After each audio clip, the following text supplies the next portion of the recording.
Let's see if everything's working. We have breaking news today. It's really big breaking news. And I'm really very, very happy. So,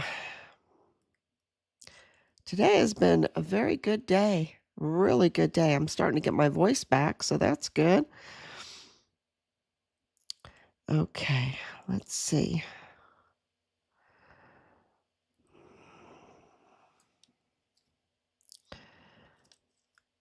A very good day. Really good day. I'm starting to get my voice back, so that's good. Okay, so we are. Turn this down. You can hear the feedback, I'm sure.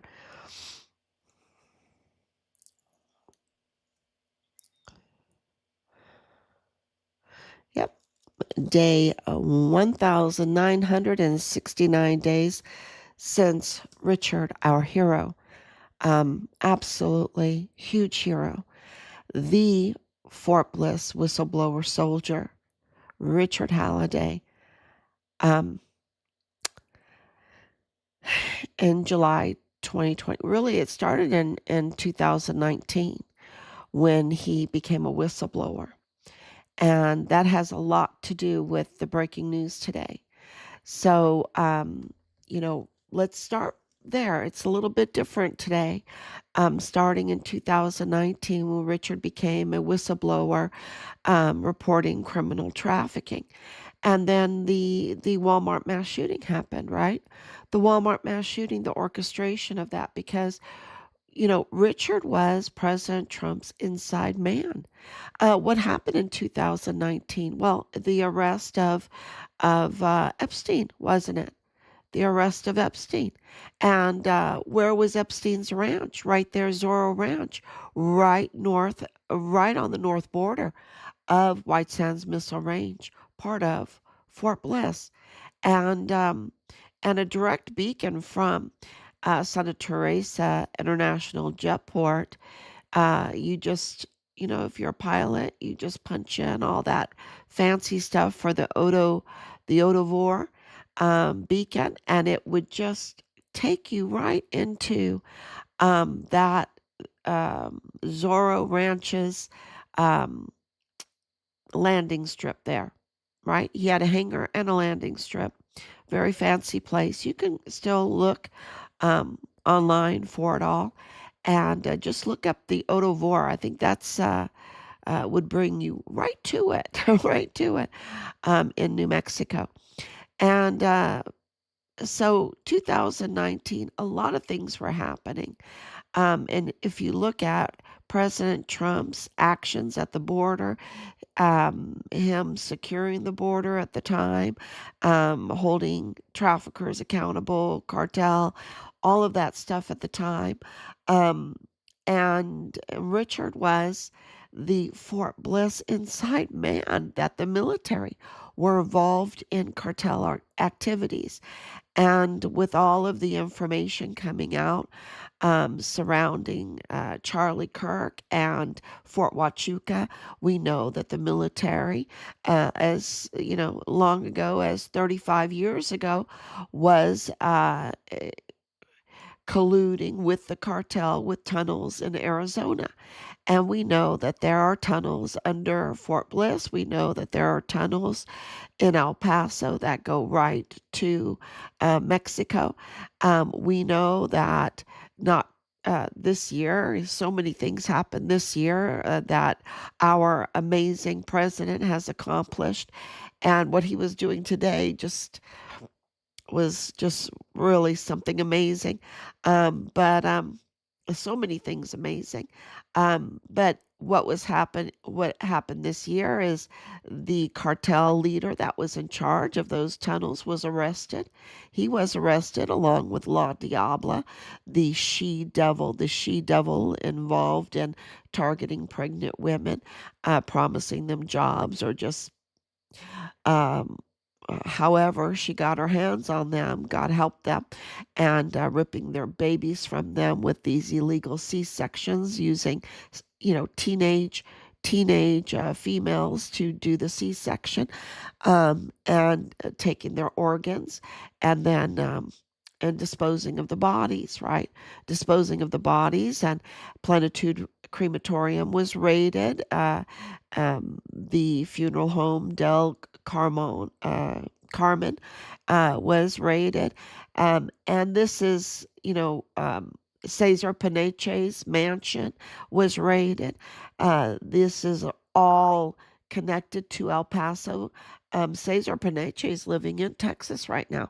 A lot of these big cats that are up to no good in Chihuahua, Mexico. I want to say Chihuahua, Mexico, because that's the state of Mexico. And of course, a lot of this is happening in Juarez, Mexico, which is a Siamese sister city of El Paso. They are connected, right? They are connected. Um, there might be a fence in between them, but they are connected. You could just walk over the bridge. And I'm sure once upon a time it used to be one big, large city. But Juarez is, I think their population is twice as much as El Paso, just about. But I might be wrong there, but I think that that's what it is. Um, and, so these arrests are happening in Chihuahua, and you see the internal cartel war raging, with the major hit in Parral, which is amazing city there, that is surrounds a mountain of silver, right? Um, uh, but so many cartel leaders were killed there just recently, and you see the implications of Maru Campos. She's the governor of Chihuahua, of her administration, with the arrest of Cesar Duarte, who is, connected at the hip, I think, to Carlos Manuel Salas. So it's going to be very interesting. And Cesar Duarte's wife, in 2020, she was fleeing to Miami because there was warrants out for her arrest, right? But they live in the United States. Carlos Manuel Salas lives in the United States. They have businesses in the United States. The owners of Plenitude Crematorium, rat infested, over 400 body recycling, um, dumping, narco crematorium. It's just, there's not words for it, because it's so disgusting that was the dumping ground for these bodies, and even the fraud, taking bodies from families and giving them construction, um, cement, whatever, in urns, so that they can cash in on this recycling of the bodies, for unidentified migrant humanitarian aid, or even toxic disposal during the pandemic, take advantage of the pandemic, and, all of this fraud. And um, in the most demonic, satanic, dark, hellish, bringing hell on earth. Um, you know, these are the most criminals, and this all has to do with Richard's case, because he was reporting on this infiltrating into Fort Bliss. And we know that CID, Tavita Nusa, who had his badge revoked, his credentials removed, he was separated from the Army, that he is a prime suspect in the taking life of our son, and along with his cousin Leilani Hart, and his other cousin, Richard's platoon leader Dallas Hart. Um, and every time I mention Leilani's name, and of course, she goes by many different names, but she confessed to the worst type of crimes, facilitating the worst type of crimes against children in July of 2020, and worse things, and even the worst type of crimes against father and sons with her own children, um, adult children, even when they're in the uniform. That includes Dallas Hart. That includes Dallas Hart participating in acts that are illegal with his father and brother. Um, and of course, film movies that you're not supposed to have that are about the worst type of crimes against children. Um, this is, what she was confessing to in a notarized affidavit in 2020, July 2020, right at the same time as our son's life was taken. So Tavita Nusa's brother, Solomon Nusa, operations, mortuary operations officer, absolutely has the possibility, the capability, the authority, the access, everything to remove bodies, tamper with death certificates or transfer documents for bodies, all of that stuff. So, and it really puts together who was targeting us as a family investigating our son's case, which people have to understand we were told to investigate our son's atrocity, okay, and bring the CID and the command leads and the FBI, or they could not help us. We had to bring them leads. They told us we had to do the investigation ourselves. I have to stress that because it really leads into the breaking news, right? I'm going to talk and talk, and I'm going to lose my voice. But it's so important that this cannot be silenced. This is so important. This is breaking news. And it has to do with the FBI. It has to do with the assistant special agent in charge, Connell Wetton, the Mormon insider. And I didn't say that he was the Mormon insider. I didn't say that. The cartel said that. The cartel said he was their Mormon insider. He was the one that protected them. He was the one that gave them access. And our son his life was taken by being forcibly removed from his barracks room. Who had the authority to do that to him? And then to take his phone away. They already had taken his phone away and everything. And take him down, and they already had retaliated against him. They did everything to him. Okay? Everything. They abused all of the UCMJ to do everything they could to him. And he would not move. He would not be compromised. And they forcibly removed him, took him to the arms room. They took his life. This is all in the same building because the arms room is down in the basement of the building. And we have posted the door with the seal on it. And then later, under General Eisenhower, at no expense spared, they renovated that arms room without going through normal protocols. And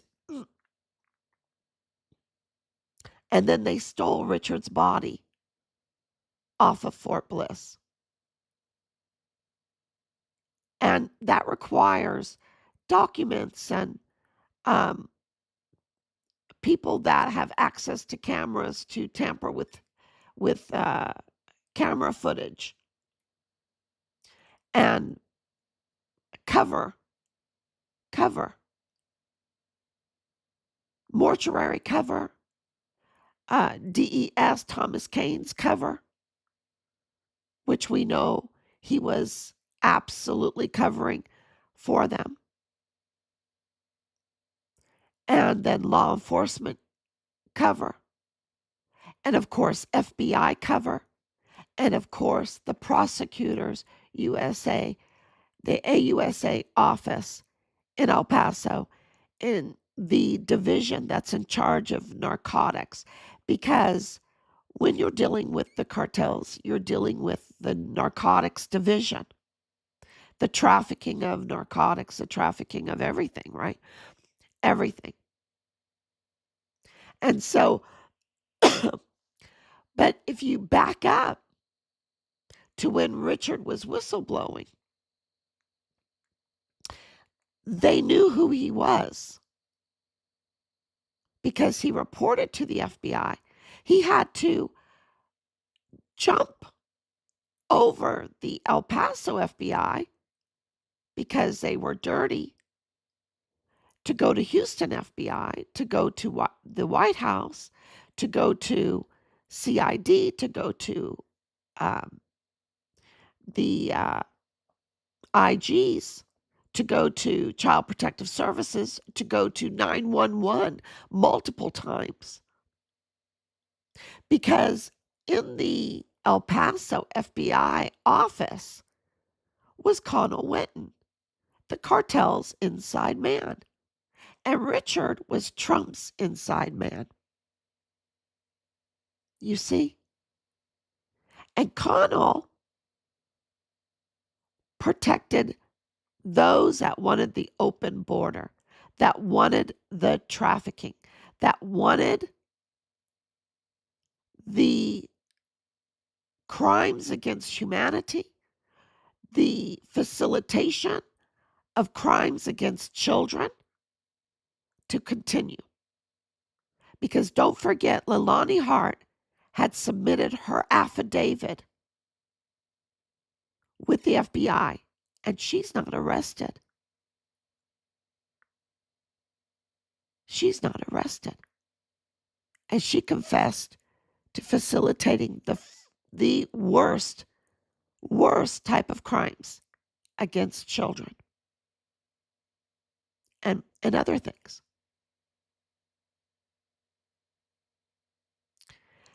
Connell Witten was protecting that.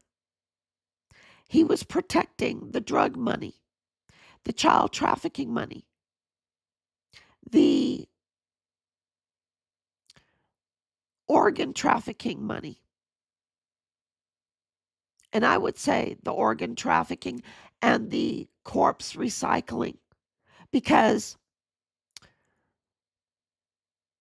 a normal like cremation is like like $1,500, but a corpse on the black market is worth up to $100,000. So he was protecting hell on earth. He rejected his oath, rejected the Constitution, rejected Americans, the welfare of Americans, and he leaked Richard's name. He leaked who the inside man of Fort Bliss for President Trump was. He leaked Richard's name to the cartel. Now you know why El Mayo took interest in Richard. Why El Mayo's lawyer, Ray Velarde, took interest in Richard. Because Connell Witten had leaked Richard's name. The U.S. soldier whistleblower at Fort Bliss, protecting the children, protecting national security, protecting fellow soldiers. Because what we're finding out today with this whole Jeffrey Epstein thing is blackmail. Blackmail. Having something on Bill Clinton. And I want to do a disclaimer here. We're not Team Find Richard Halliday, defending any of the activities of El Mayo or Bill Clinton or their crimes or anything. Okay, but what we're telling you is that there are bad actors that are involved with the cartel, that are involved with this Mormon faction, that are involved with Jeffrey Epstein and whoever's behind all that, to discredit, compromise, blackmail every and all official, individual, and I shouldn't say each and every individual, I should say officials and soldiers or service members. They want to break, compromise, blackmail, have material at least to do it if they want. Any soldier, because a soldier as a whistleblower is very powerful. It has a lot of weight. And for cartel traffickers and Mormon faction cartel tied traffickers and whatever they're involved in with the money laundering, with the organ harvesting, with the black market selling of babies, you know, the most horrible things. They want to keep this money flowing.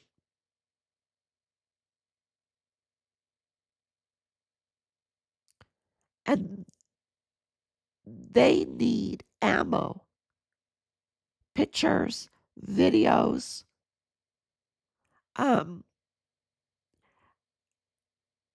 police records, whatever, against whoever might get the swift idea to have a come to Jesus moment and want to become a whistleblower.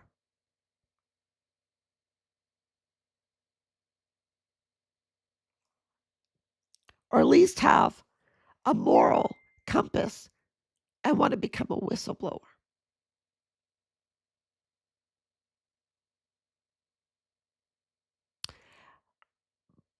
The thing is, if you think of it, think of Connell Wetton as Kash Patel. Because Connell Wetton is the federal law enforcer there in El Paso, right? But he can't make a move. Just like Kash Patel needs Pam Bondi, the AG. So who does Connell Wetton need? Connell Wetton needed the AUSA Chief of Narcotics for the Western District of Texas and the El Paso Field Office, Steven Spitzer. Steven Spitzer. That's who that is. Steven Spitzer is like the Pam Bondi to Connell Wetton. Steven Spitzer.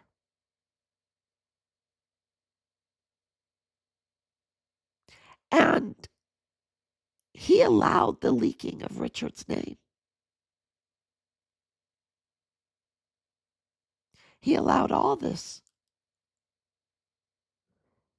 He allowed hiding his good buddy that he meets with like on a weekly basis, Michael F. Mayella. Their families are as thick as thieves. And he hid that from the public and allowed a false narrative about Patrick Crucius just randomly choosing El Paso because he was some white supremacist connected to Trump, which was totally false. And in reality, the records, the evidence now shows, and the records show, he's not a white supremacist. He has no connection to President Trump. But he had a big connection to El Paso, to his family. And Michael Mayella is the family of the Walmart mass shooter. And Steven Spitzer knew it because he knows Alexis Mayella married Brian Blake Crucius because he's known them for a long time. And they are the Mormon faction connection. Now, they might not be Mormon, but Felix Valenzuela is Mormon. Connell Wenton is Mormon.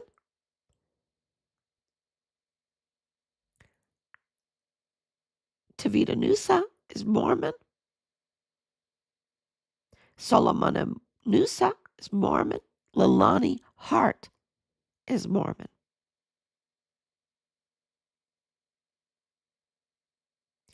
And Connell Wenton and Steven Spitzer allowed Leilani Hart to have access to Fort Bliss, knowing that she confessed to facilitating the worst type of crimes against children, allowing them to participate in their hard child care, allowing her to go to Park University and cause even more trouble.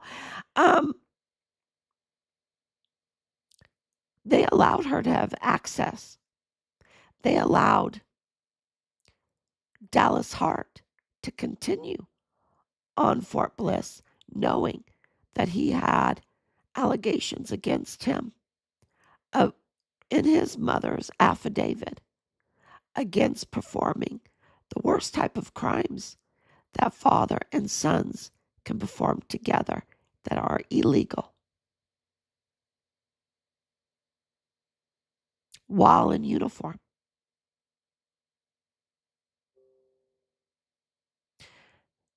This is Steven Spitzer. He's the Pam Bondi of the area. And now I have some very happy news. He's been removed. Breaking news. Steven Spitzer has been removed as the Chief of Narcotics from the El Paso division, the field office, and he is now in Alpine. Alpine! That's where you hear the echoes. The echoes, Alpine! Isn't there some kind of commercial about that with the yodeling, hee-hoo, Alpine? No, it is very good news and very bad news for Alpine. And I put up alert, bad actor in Alpine. But what this shows is that there is shaking going on and there's scrutiny going on. And that is really good news. Really good news. And I don't want to give the leadership at Fort Bliss a pass because they absolutely knew who Leilani Hart is. They knew her record. She has a very long criminal record. She's a convicted criminal. And they knew. They knew through all the connections, and it would take, lots of podcasts. I've done lots of podcasts on all of that. But it is connected to, of course, her cousin, Solomon Anusa, the officer for mortuary operations, her cousin, CID, Tavita Nusa, which she was very intimate with, and, of course, her son, who's Richard's platoon leader, and the prime suspect in taking our son's life. And Also, her husband, that was an IDS Pablo for veterans benefits, quid pro quos, really quid pro quos everywhere. Man, was he giving up some quid pro quo. Well, that's an allegation. I allege that James Courtney Hart was giving a bunch of quid pro quos with his position, that he was abusing his position. I allege that. Okay. Very clear. So that's another video, but that's really good news. The other good news is just this amazing rebuilding of our military, which needs to happen. They need to scrutinize it. They absolutely need to take these flag officers that are so corrupt and strip them. They just cannot be there. And I don't know why. We'll see. Because I learned something living in Ireland, that you can have the most beautiful brown Labradors, these beautiful dogs. You could have any dog. But in the case that I'm talking about, they were brown Labradors, 2 of them. They were beautiful. Oh my gosh, so friendly, so beautiful. But in our field, our not on my field, but in the field right beside our house, the farmer brought his sheep. And those dogs chased those sheep. And then something really terrible happened. They nipped at him. And they drew blood. And they tasted the blood. And the dogs changed forever. There was no hope. There was nothing you could do. They went mad. All they could think about was the sheep and the lamb, attacking them, killing them. That's all I could think about. They were no longer the same dogs.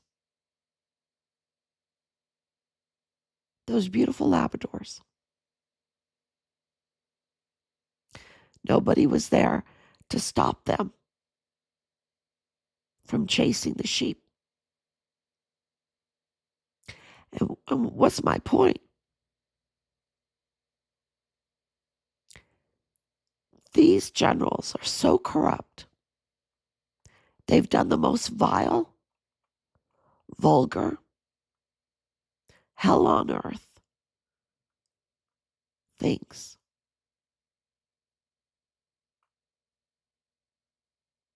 They're no longer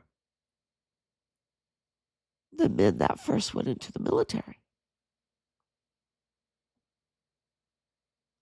They cannot be allowed to stay with the sheep. They cannot be allowed to command our sons and daughters.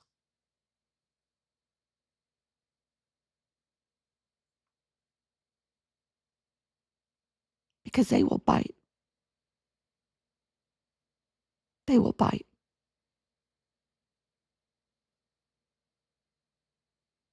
Now, am I right about that? Maybe not. But I think I am. I think I am. And any command and JAG office, because don't forget the JAG are totally responsible, along with Steven Spitzer and Connell Witten, for what happened to Richard. Because they leaked his name. They made him a target for the likes of El Mayo.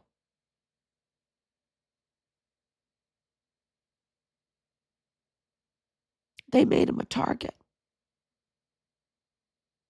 for the likes of this Mormon faction that were tied to the cartel.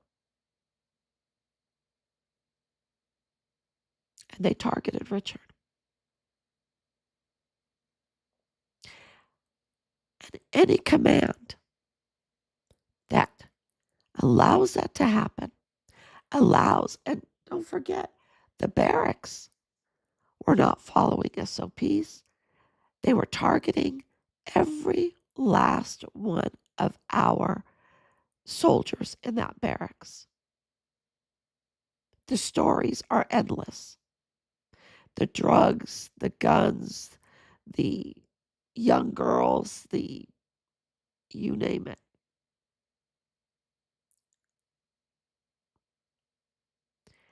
And they participated in the cover-up, like the cover-up of the identity of Nidal Baim,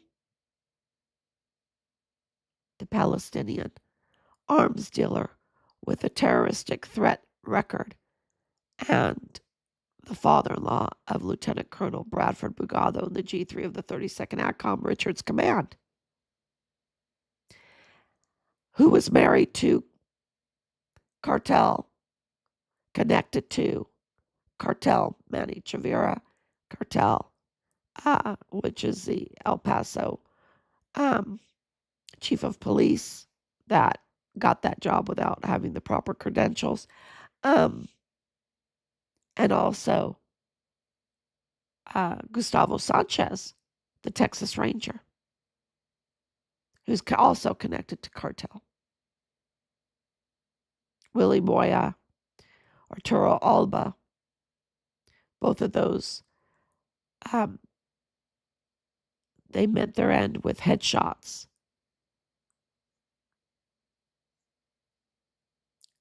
Because it's very violent, that life. And our command allowed that in our military. And so did Steven Spitzer. And so did Connell Wenton.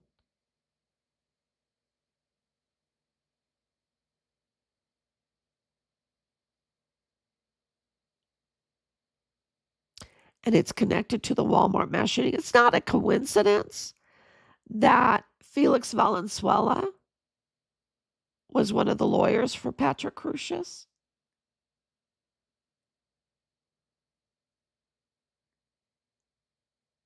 It's not a coincidence.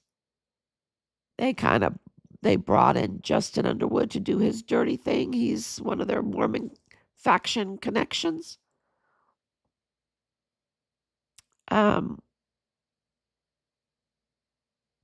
So it's very, and this is not like speculation. This is 5.5 years of hard work putting all of this together, identifying the crimes and the criminals, documenting it all, reporting it all, and then reporting it to you. Because every person deserves to hear the truth about Patrick Crucius's family. The Walmart mass shooter's family is Michael Mayella, the federal courthouse manager, who's good buddies with Steven Spitzer. Family versus family. I mean, not versus, but family, BFBs, best friends or whatever, forever. Well, they have ties more than I think their weekly meeting. And it's with this trafficking. It's with the trafficking, because that's what they're protecting. Hell on earth.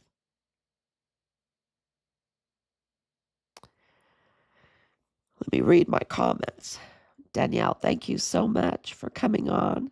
The prayers for justice, and a lot of things are happening. That was really good today that he's up in Alpine. I mean, not good for, I'm not happy for Alpine.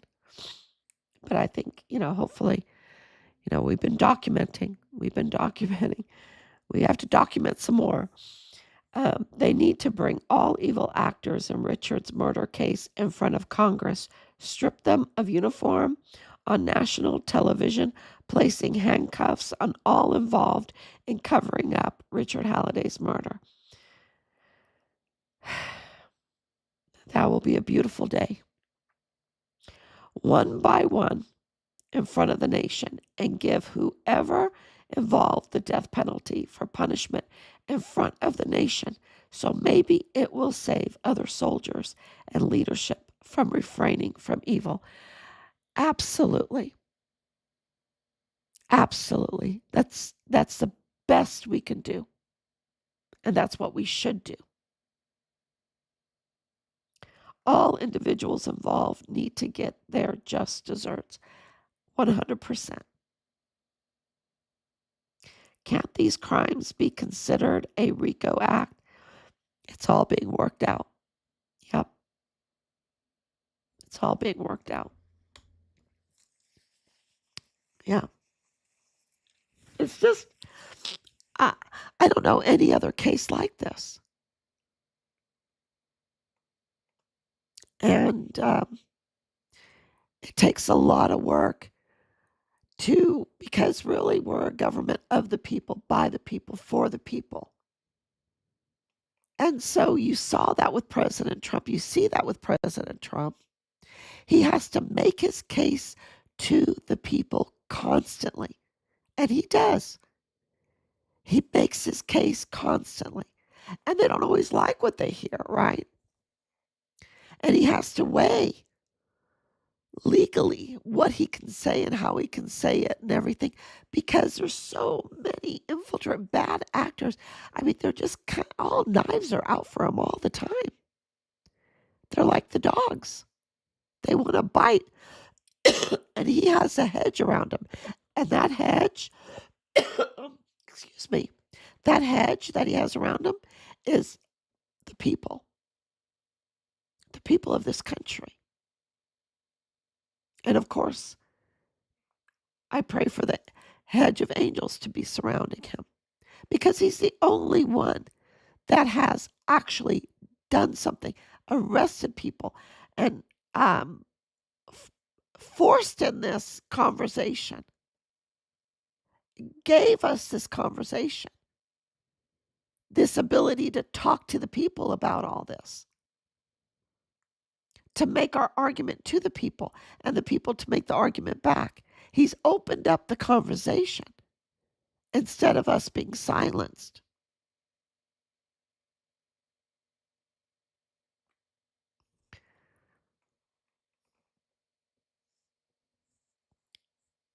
So, I mean, he's done so much more than that.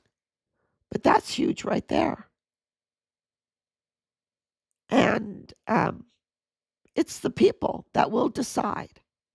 And so that's why we come on every day, because we know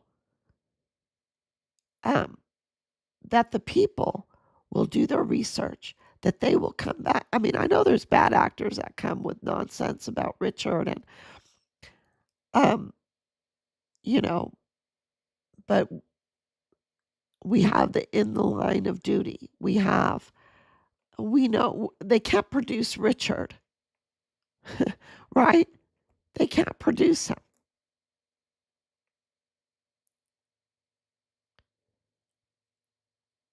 So President Trump has been right all along. We've been right all along. And all the evidence is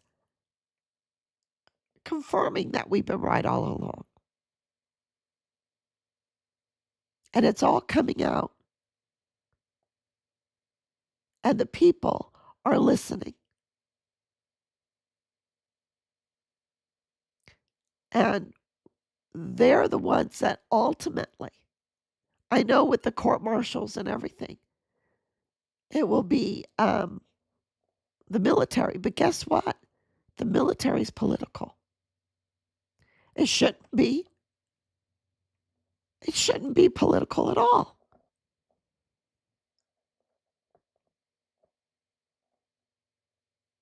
but it is. And because of that, they put their finger in the wind. They wet it, put it in the wind, and see where the people are. And that's why they spend so much time and money.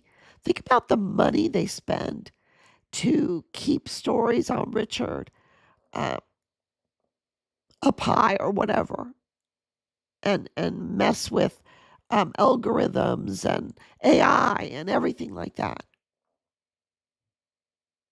They must spend thousands and thousands and I don't even know how much money they spend. They spent so much money on this case, millions and millions. So, but at the end of the day, of course, it's God, right? God is no buttercup. God can just turn over the tables in an instant. But in the United States, it's of the people, by the people, for the people, under God. And that's why this matters. And that's why you matter. And that's why your votes matter. And that's why you're keeping your head clear,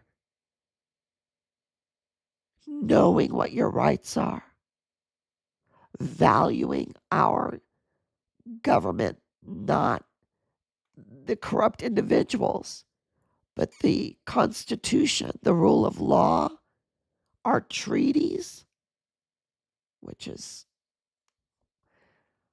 part of our latest. Anyway, so we have to value that, or where are we? We have no democratic republic then, no foundation for it. We lose the essentials. The essentials. For what? Essentials for what? The pursuit, the right to pursue happiness, the right to pursue our freedoms.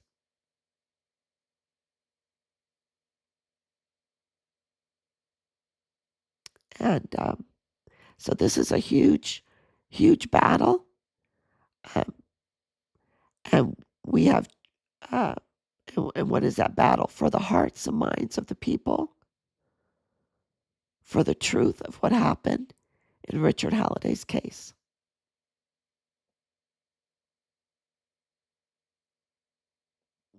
That's what we want. We want the people to know what President Trump wrote in that letter about our son, that he was a hero, that he was an amazing soldier, so courageous, deserving of all respect from the American people. A name that is indelible.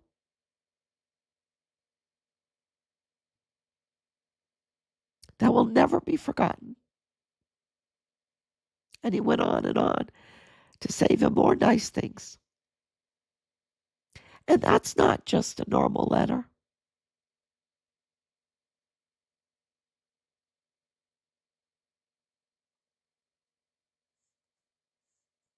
Because it followed a letter that absolutely promised that he would pursue justice and the ending of the weaponization of our judicial and government systems against whistleblowers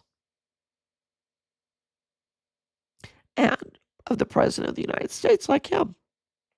So it's Thank you, Danielle. Thank you, Danielle, so much for all those kind words. And yeah, we're fighting for the hearts and minds of the people, for Richard, to know the truth of Richard. And I think we're doing pretty good.